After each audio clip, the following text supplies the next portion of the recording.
Hi guys, मैं हूं Amreen. Welcome करती हूं आपका हमारे चैनल ब्यूटीफुल माइंड क्लिनिक में। आज हम पढ़ेंगे सबसे कॉमन डिसऑर्डर, डिप्रेसिव डिसऑर्डर्स। तो ये डिसऑर्डर शुरू करने से पहले मैं आपके लिए एक स्टोरी लेकर आई हूँ। तो एक बार एक लड़की थी जिसका नाम था सीता। उसका ब्रेकअप हो गया और वो बहुत परेशान हो गई। उसका रिलेशनशिप काफ़ी लंबा था और जब उसका ब्रेकअप हुआ उसको समझ नहीं आया कि उसको क्या करना चाहिए। जब उससे बात करी या उसकी फैमिली मेम्बर्स ने उसको ऑब्जर्व करा तो उनको पता चला ये तो कुछ खाती ही नहीं है। जो भी कुछ बोलो खाने के लिए मना कर देती है। पूरे दिन सोती रहती है, उसका मन ही नहीं करता उठने का। और कई बार तो मतलब इतना ज़्यादा लो फील करती है कि कुछ काम करने के लिए उठती भी है तो एनर्जी 2 मिनट में ड्रेन हो जाती है। तो जब उस सीता से मैंने बात करी तो मुझे पता चला, वो कहती कि मेरे को लगता है कि मैं कुछ कर ही नहीं सकती हूँ।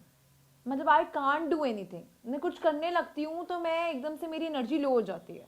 मतलब उसको एनर्जी इश्यूज थे और उसको ये भी लगता था कि वो वर्थलेस है, कि वो कुछ कर ही नहीं सकती है। फिर वो कहती कि I don't want to eat. अब सीता के केस में उसको खाना मतलब मन ही नहीं करता था खाना खाने का। मैं ये नहीं कह रही कि कोई भी डिप्रेशन का पेशेंट खाना खाना बंद कर देता है। हो सकता है कि उसका खाना कम हो जाए या खाना ज़्यादा हो जाए, पर सीता के केस में उसका खाना कम हो गया। फिर सीता ने कहा I am not able to study.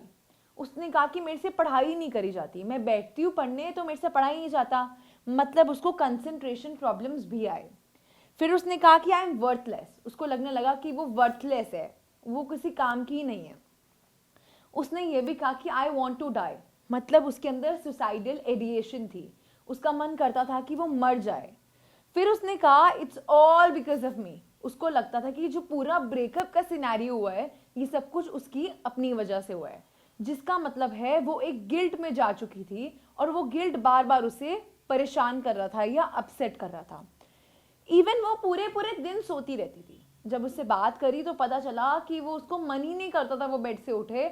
और कई बार तो मतलब 12-12 13-13 घंटे निकल जाते थे और वो सोती रहती थी, और कई बार उससे ज़्यादा भी, जो उसके लिए नॉर्मल लगता था। तो फ्रेंड्स, पॉसिबिलिटी तो ये भी है कि डिप्रेशन के पेशेंट्स में जो स्लीप पैटर्न है या स्लीप है वो कम हो जाए, जिसे हम बोलेंगे इंसोम्निया, या ज़्यादा हो जाए जिसको बोलेंगे हम हाइपरसोम्निया। फिर उसने कहा कि I don't want to watch Netflix. अब सीता एक ऐसी लड़की थी जो पूरे पूरे दिन नेटफ्लिक्स देखती रहती थी और उसको इतना मज़ा आता था कोई भी मूवीज़ वेब सीरीज़ देखने में। बट अब उसका नेटफ्लिक्स देखने का भी दिल नहीं करता। इवन उसका जो फेवरेट स्पोर्ट था बैडमिंटन, अब उसका वो भी खेलने का मन नहीं करता। विच मीन्स उसका जो इंटरेस्ट था, जो पुरानी एक्टिविटीज़ में जो पहले प्रेजेंट था, अब वो प्रेजेंट नहीं है। That means loss of interest. अब ज़रूरी नहीं है दोस्तों कि जो सारे सिम्टम्स हैं ये किसी भी डिप्रेशन के पेशेंट में प्रेजेंट हो, बट पॉसिबिलिटी है कि इनमें से 3 या 4 ऐसे सिम्टम्स हैं जो प्रेजेंट होंगे। और हम फोरमोस्ट सबसे इंपॉर्टेंट फीचर तो भूल गए डिप्रेशन का, दैट इज सैड।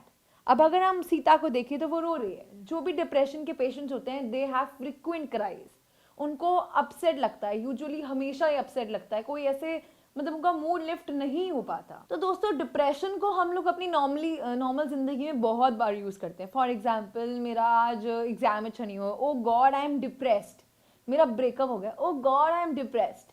और या अगर हम क्लिनिकल पॉइंट ऑफ व्यू से देखें तो डिप्रेशन एक प्रॉपर बीमारी है जिसमें सिर्फ डिप्रेस मतलब अपसेट होना एक सिम्टम नहीं है, और बहुत सारे सिम्टम्स प्रेजेंट होते हैं और उसकी सिवियरिटी बहुत ज़्यादा होती है, जो कि एक इंसान की लाइफ में बहुत ज़्यादा हैम्पर कर सकती है। अब डिप्रेशन के बहुत सारे कॉजेज हो सकते हैं, जैसे कि जेनेटिक फैक्टर। सीता के फादर को भी डिप्रेशन था, मतलब उसका जेनेटिक फैक्टर स्ट्रांग था।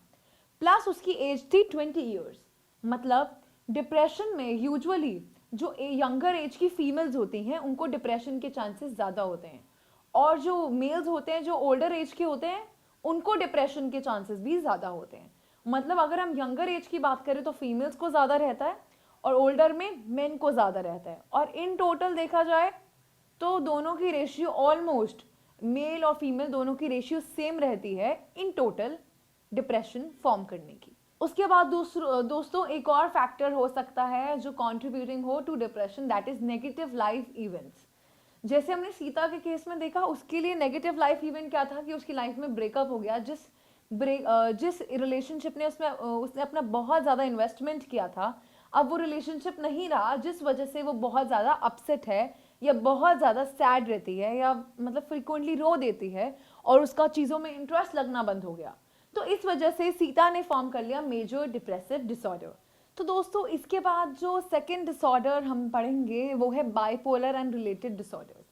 अभी जो डिप्रेसिव डिसऑर्डर थे और बाइपोलर एंड रिलेटेड डिसऑर्डर थे, ये दोनों कंबाइंड थे। मतलब ये सब मूड डिसऑर्डर्स आते हैं, मूड जिनमें या तो मूड बहुत अच्छा हो जाता है या बहुत ही खराब हो जाता है। तो अगर हम पूछें कि अब बाइपोलर डिसऑर्डर क्या है, बाइपोलर मतलब दो साइड, तो इसमें मेनिया भी होगा, मतलब बहुत खुशी, और बहुत दुख, मतलब डिप्रेशन भी होगा साथ में। तो अगर हम बाइपोलर डिसऑर्डर की बात करें तो एक टाइम पे एक एपिसोड में जो बंदा होता है वो बहुत खुश रहता है और दूसरे ही एपिसोड में वो बहुत ही डिप्रेशन में चला जाता है।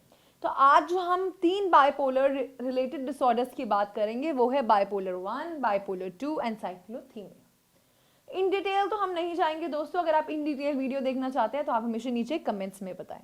तो दोस्तों बाइपोलर में आता है मेनिया एंड डिप्रेशन। अब मेनिया क्या होता है? Mania is opposite to depression. Mania मतलब डिप्रेशन में क्या होता है, एनर्जी बिल्कुल नहीं होती, मेनिया में बहुत ज़्यादा एनर्जी होती है। डिप्रेशन में नींद इसलिए नहीं आती कि हम सोचते रहते हैं, मेनिया में इतना ज़्यादा वो होता है, जोश होता है कि हम सो ही नहीं पाते हैं। कॉन्फिडेंस बहुत ज़्यादा होता है, रेस्टलेस रहते हैं, बहुत बोलते हैं, टॉकेटिव रहते हैं, बहुत खुश रहते हैं। और जैसे ही वो मेनिया का एपिसोड खत्म हो जाता है, एकदम से डिप्रेसिव एपिसोड आ जाता है कि हम एकदम से दुखी हो जाते हैं। जब बंदे का मेनिया का एपिसोड चल रहा होता है, यूजुअली देखा जाता है कि वो इंसान बहुत सारे ऐसे एक्शंस कर लेता है, जैसे मान लीजिए बहुत बड़ी गाड़ी ले ली एकदम से, फाइनेंशियल चीज़ें बना ली एकदम से, जो कि उसको नहीं करनी चाहिए थी उस टाइम। तो वो बहुत ज़्यादा खुश या एलिवेटेड मूड में था, जिसकी वजह से उसने बहुत ही इरेशनल डिसीजंस ले लिए। तो अब दोस्तों बाइपोलर 1 क्या है, जहाँ पे मेनिया जो है वो मतलब मेनिया की सिवियरिटी 2 फॉर्म से पता चलेंगी। पहला आएगा मेनिया और फिर दूसरा आएगा हाइपोमेनिया। हाइपोमेनिया मेनिया का एक माइल्डर फॉर्म है जो इतना ज़्यादा नहीं होता। मेनिया कैसे डिफर करता है हाइपोमेनिया से? एक तो इंटेंसिटी में, मतलब कि जो सिम्टम्स हैं उसकी इंटेंसिटी अलग होती है, प्लस ड्यूरेशन ऑफ टाइम अलग होता है। उसके बाद दोस्तों जो बाइपोलर 1 है, बाइपोलर 1 में मेनिया का फुल एपिसोड होता है, प्रॉपर मेनिया होता है और डिप्रेशन भी प्रॉपर होता है। ज़रूरी नहीं है डिप्रेशन हो बाइपोलर 1 में, बट अगर सिर्फ मेनिया भी है तो उसको हम बाइपोलर 1 कह देंगे। फिर बात करते हैं बाइपोलर 2 की। बाइपोलर 2 में हाइपोमेनिया होता है, मतलब मेनिया से कम होता है, पर डिप्रेशन का एपिसोड सेम रहता है, मतलब डिप्रेशन का एपिसोड कम नहीं होता। फिर दोस्तों आता है साइक्लोथीमिया। साइक्लोथीमिया में हाइपोमेनिया होता है और डिप्रेशन का एपिसोड भी कम हो जाता है। ये सब सिवियरिटी के हिसाब से, इसमें मेनिया ज़्यादा होता है और इसमें मेनिया और डिप्रेशन दोनों ही कम होते हैं। इसमें मेनिया कम होता है पर डिप्रेशन उतना ही रहता है। तो ये सब जो कैटेगरीज है बाइपोलर की, ये मेनिया की सिवियरिटी के हिसाब से चेंज होती हैं। दोस्तों जब हम मूड डिसऑर्डर्स की बात करते हैं तो एक सबसे बड़ा जो सिम्टम रहता है मूड डिसऑर्डर्स में वो है सुसाइडल। अब सुसाइड आइडिएशन बहुत ज़्यादा प्रेवलेंट देखा जाता है। अब सुसाइड लोग क्यों कर सकते हैं? सुसाइड लोग इसलिए कर सकते हैं कि उनके लाइफ के स्ट्रेसेस बहुत ज़्यादा हो चुके हैं जिनसे वो डील नहीं कर पा रहे। जब इंसान के अंदर सुसाइडल आइडिएशन आनी शुरू होती है तो यूजुअली उनकी प्रॉब्लम सॉल्विंग स्किल्स जो होती हैं वो कम हो जाती है। मतलब वो किसी भी प्रॉब्लम को ढंग से सॉल्व नहीं कर पाते हैं, वो अपनी रेगुलर लाइफ नहीं जीना चाहते हैं, इमोशनली अपनी बातें कहते नहीं हैं। तो बहुत सारे सिम्टम्स सुसाइडल के दिखने शुरू हो जाते हैं। इंडिया जैसी कंट्री में जहाँ पे सुसाइड रेट ऑलरेडी बहुत ज़्यादा है, हमारे लिए ये इम्पॉर्टेंट है कि हम लोग ये देख सके कि सुसाइड क्यों हो रहे हैं और उनको हम कैसे प्रिवेंट कर सकते हैं। हम सब जानते हैं जब कोई भी फैमिली में कहीं भी सुसाइड होता है तो उसकी फैमिली या उसके आसपास का पूरा जो एटमॉस्फेयर है, फ्रेंड सर्कल है, सब लोग इफेक्ट हो जाते हैं कि हाउ कम इस बंदे ने सुसाइड कर लिया। तो वो जो चीज़ है वो ना ही एक उस पर्सन के लिए तो ऑफकोर्स बहुत ही ट्रॉमेटिक होती है जिसने करा है। ऑफकोर्स जब वो कर रहा है तो वो ऑलरेडी बहुत प्रॉब्लम्स में है या उसको मतलब बहुत डिप्रेस्ड है, पर उसके आसपास के इन्वायरमेंट में भी वो बहुत इम्पैक्ट छोड़ जाता है। तो WHO ने कहा कि हमें प्रिवेंट कैसे करना चाहिए। तो दोस्तों अब हमें प्रिवेंट करने से पहले तो हम ये देखें कि हम आइडेंटिफाई कैसे करेंगे। यूजुअली ये जो सुसाइडल होता है ये डिप्रेशन के पेशेंट्स में या अल्कोहल के पेशेंट्स में, सब्सटेंस यूज़ के पेशेंट्स में सुसाइडल आइडिएशन ज़्यादा होता है। तो अगर आपके साथ कोई ऐसा पर्सन है जिससे आपको बात करके लगता है कि ये वल्नरेबल है, इसके चांसेस हैं कि ये सुसाइड कर सकता है या पुराना कभी सुसाइड कर चुका है, तो ये बहुत इंपॉर्टेंट फैक्टर रहेगा। आपको हमेशा ध्यान रखना पड़ेगा कि वो इंसान जो पहले सुसाइड अटेम्प्ट कर चुका है वो दोबारा भी कर सकता है। तो जिसने पहले अटेम्प्ट किया हुआ है या जो वो बोलता भी है कि I don't want to live, ऐसे बहुत सारे साइंस होते हैं जो एक सुसाइडल पर्सन शो करता है, जैसे I don't want to live, I want to quit. हो सकता है वो डायरेक्टली ये सब ना बोले, बट वो कहीं ना कहीं ऐसे स्टेटमेंट्स बोलता है जिससे उसकी जीने की ना इच्छा जाहिर होती है। इसके साथ दोस्तों हम ये भी नोटिस करेंगे उस टाइम पे ऐसे कौन से सर्कमस्टांसेस हैं जिसने ऐसा बिहेवियर लीड कर दिया है उस बंदे के अंदर। तो जब हम ये आइडेंटिफाई करेंगे कि कौन कौन से सर्कमस्टांसेस ने ये बिहेवियर लीड करा है, तो हमारे लिए ईजी हो जाएगा कि हम उन सर्कमस्टांसेस को चेंज करके उस पर्सन को, हो सकता है हम उस सर्कमस्टांसेस को ना चेंज कर सकते हो, बट थेरेपीज देके ताकि वो सर्कमस्टांसेस का इम्पैक्ट जो पहले उस बंदे पे बहुत ज़्यादा पड़ रहा था अब शायद कम पड़ जाए। तो WHO के हिसाब से हम लोग सुसाइड प्रिवेंशन कैसे कर सकते हैं कि हम सुसाइड के लिए जो इक्विपमेंट्स है वो कम कर दें, जैसे कि रैट किलर्स या कोई भी ऐसी मेडिसिन हो गई जैसे स्लीपिंग पिल्स। यूजुअली मेडिकल ओवरडोजेज ज़्यादा होता है, तो उसके लिए कितने जितने डॉक्टर ने प्रिस्क्राइब किए हैं ड्रग्स वही लेंगे या केमिस्ट सिर्फ उतने ही ड्रग्स देगा, या मतलब ऐसे बहुत सारी गाइडलाइंस बना दी जाएं। Plus alcohol related policies WHO के मानने से अगर हम लगाते हैं तो सुसाइड प्रिवेंशन हो सकता है। उसके अलावा दोस्तों अर्ली आइडेंटिफिकेशन मतलब जब एक इंसान के अंदर वो इच्छा आनी शुरू होती है, हमें तभी आइडेंटिफाई अगर कर लें तो उसको रोकना ईजी होता है, रादर देन अगर वो बहुत पीक स्टेज पे जा चुका है, मतलब अगर उसकी जो सिचुएशन है और वर्सन हो चुकी है या उसका जो सोच थी अब वो और दृढ़ हो चुकी है, तो वो उतना ही डिफिकल्ट बनता जाता है प्रिवेंट करना। फिर दोस्तों ऑलरेडी जो लोग, हमारी जो सोसाइटी है आज भी इसमें जो सुसाइड है वो एक स्टिग्मा है, तो कहीं ना कहीं अगर हमें पता भी हो कि इस इंसान ने सुसाइड किया था, हम रादर उसकी केयर करने की जगह हम लोग यूजुअली उनको ताने मार देते हैं, टॉन्ट कर देते हैं, या हम उनको बेवकूफ़ या मतलब बड़े गंदे तरीके से ट्रीट करना शुरू कर सकते हैं। या हो सकता है कि कई बार सुसाइड अटेम्प्ट करने के बाद सोसाइटी उन्हें इस तरीके से देखती है कि जो सुसाइडल पर्सन है अब वो बिल्कुल ही बाहर जाना बंद कर दे, जिस वजह से उनका डिप्रेशन या कोई भी वो सुसाइड आइडिएशन और गहरी हो सकती है। तो जो भी लोग हैं जिन्होंने ऑलरेडी अपनी लाइफ में पहले सुसाइड अटेम्प्ट किया हुआ है, हमारे लिए ज़रूरी है कि हम उनको सपोर्ट प्रोवाइड करें, केयर प्रोवाइड करें।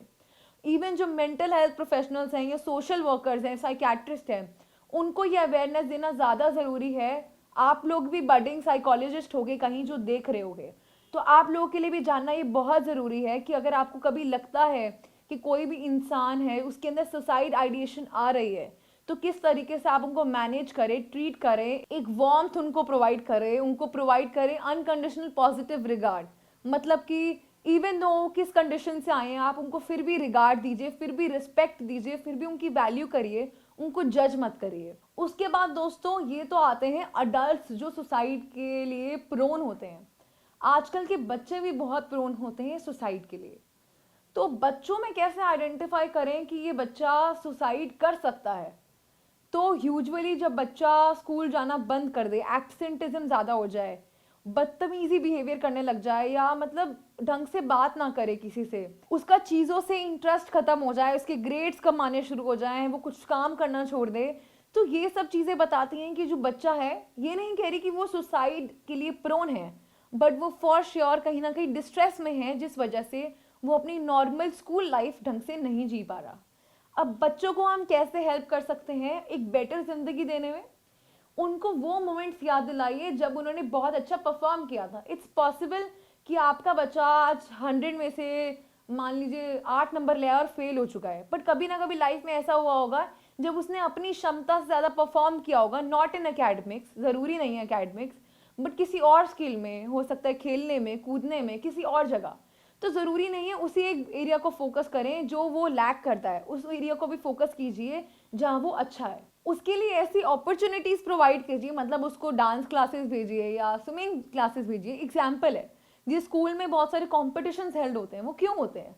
ताकि बच्चा जो है वो खुद को एक्सप्लोर कर सके और वो और अपॉर्चुनिटीज़ देख सके कि मैं कहाँ कहाँ अच्छा हूँ। एक अच्छा कम्युनिकेशन बिल्ड करिए अपने बच्चे के साथ। प्लस हम लोग जब भी बच्चों को एक टास्क देते हैं तो कई बार हम बोल देते हैं, जैसे कि हम लोग हमेशा देखते हैं फर्स्ट क्लास का बच्चा है, उसका जो सिलेबस है ना वो एक डिफाइंड है। अगर कॉलेज का बच्चा है तो उसका सिलेबस हो सकता है डिफाइंड ना हो, पर एक फर्स्ट क्लास का बच्चा उसका पूरा सिलेबस डिफाइंड होगा कि भाई इतने लेटर्स आएंगे, 3 वर्ड आएंगे या जो भी आएंगे, तो उसका पूरा जो सिलेबस है वो डिफाइंड है। इसका रीज़न क्या है कि बच्चे के लिए वो गोल सेट करिए जो मेजरेबल हो और अचीवेबल हो।